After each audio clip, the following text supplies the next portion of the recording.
এই অর্জনের পেছনে যারা ছিলেন, জুলাইয়ে রাস্তায় নেমে আসা প্রতিবাদকারী তরুণ তরুণীরা, সেই সাহসী মানুষগুলো, শহীদ ও আহতরা, তাদের প্রতি আমি গভীর শ্রদ্ধা ও কৃতজ্ঞতা জানাচ্ছি।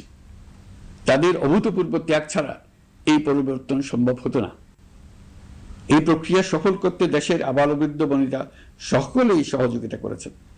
প্রাতিষ্ঠানিক দিক থেকে দেশের রাজনৈতিক দলসমূহ, নির্বাচন কমিশন, সকল আইনশৃঙ্খলা বাহিনী, সশস্ত্র বাহিনী, সরকারি কর্মকর্তা কর্মচারী ও প্রশাসনের প্রতিটি স্তরের সদস্যরা আন্তরিক সহযোগিতা করেছেন।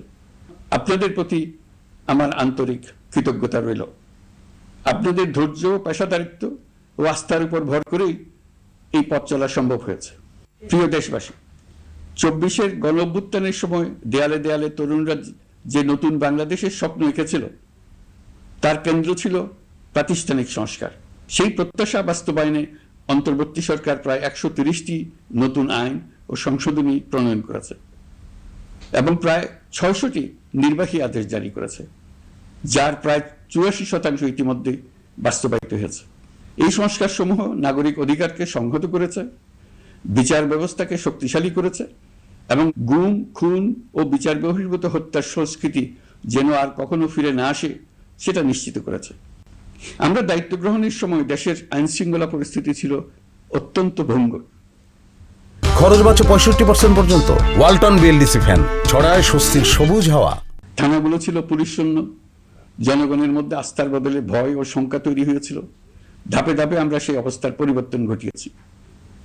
আজ পুলিশ আর মারণাস্ত্র ব্যবহার করে না, বেআইনিভাবে কাউকে তুলে নিয়ে যায় না, বন্দুক যুদ্ধের নামে হত্যা করে না, পুলিশ ও গোয়েন্দা বাহিনীর ভয়ে কাউকে ডিলিট বাটন চাপতে হয় না। জনবান্ধব ও জবাবদিহিমূলক বাহিনী হিসেবে গড়ে তোলার লক্ষ্যে পুলিশ কমিশন অধ্যাদেশ 2025 প্রণয়ন করা হয়েছে।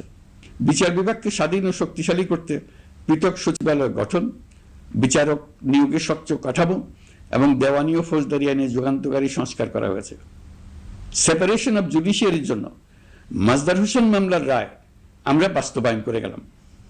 গুমকে মানবতার বিরুদ্ধে অপরাধ হিসেবে স্বীকৃতি দিয়ে আন্তর্জাতিক অপরাধ ট্রাইব্যুনাল আইন সংশোধন করা হয়েছে। বিচার প্রক্রিয়াকে স্বচ্ছ করতে রায় সরাসরি সম্প্রচারের সুযোগ, বিদেশি আইনজীবী নিয়োগ এবং অন্তর্বর্তী আপিলের বিধান যুক্ত করা হয়েছে।